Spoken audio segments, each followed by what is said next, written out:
இயேசு கிறிஸ்துவின் இன்ப இனிய நாமத்தில் வாழ்த்துகிறோம். இன்றைய வேத வசனம்: காரியத்தை கேட்கும் முன் உத்தரம் சொல்லுகிறவனுக்கு அது புத்தியீனமும் வெட்கமுமாய் இருக்கும். நீதிமொழிகள் 18ஆம் அதிகாரம் 13ஆம் வசனம். Today's Bible verse: He who answers a matter before he hears it, it is folly and shame to him. Proverbs chapter 18 verse 13.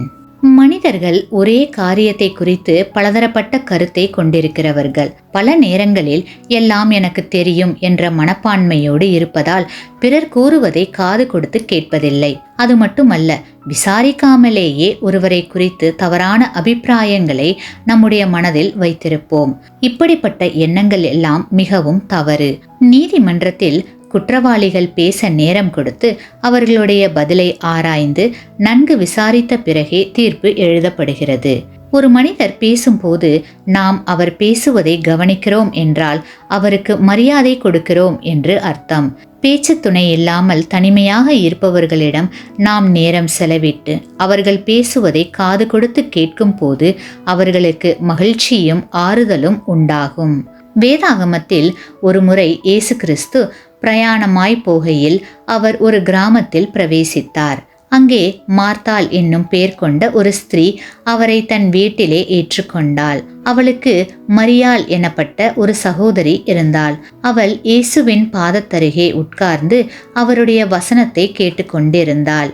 மார்த்தாளோ பற்பல வேலைகளை செய்வதில் மிகவும் வருத்தமடைந்து, ஆண்டவரே, நான் தனியே வேலை செய்யும்படி என் சகோதரி என்னை விட்டு வந்திருக்கிறதை குறித்து உமக்கு கவலை இல்லையா? எனக்கு உதவி செய்யும்படி அவளுக்கு சொல்லும் என்றாள். இயேசு அவளுக்கு பிரயுத்தரமாக, மார்த்தாளே, நீ அநேக காரியங்களை குறித்து கவலைப்பட்டு கலங்குகிறாய். தேவையானது ஒன்றே. மரியாள் தன்னை விட்டெடுபடாத நல்ல பங்கை தெரிந்து கொண்டாள் என்றார். அன்பின் கட்டளைகளில் ஒன்று அன்பானவர்கள் பேசுவதை பொறுமையுடனே அமர்ந்து கவனித்து கேட்பது. ஆகையால் கிறிஸ்துவுக்குள் பிரியமான சகோதர சகோதரிகளே, யாவரும் கேட்கிறதற்கு தீவிரமாயும் பேசுகிறதற்கு பொறுமையாயும் கோபிக்கிறதற்கு தாமதமாயும் இருக்க கடவர்கள். நமக்கு வெட்கக்கேடு உண்டாகாத படிக்கு காரியத்தை கேட்பதற்கு முன்னே உத்தரவு சொல்ல வேண்டாம்.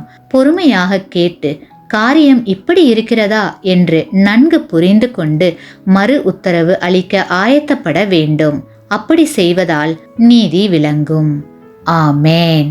நீங்கள் பெற்ற இந்த ஆசீர்வாதத்தை மற்றவர்களோடு பகிர்ந்து கொள்ளுங்கள்.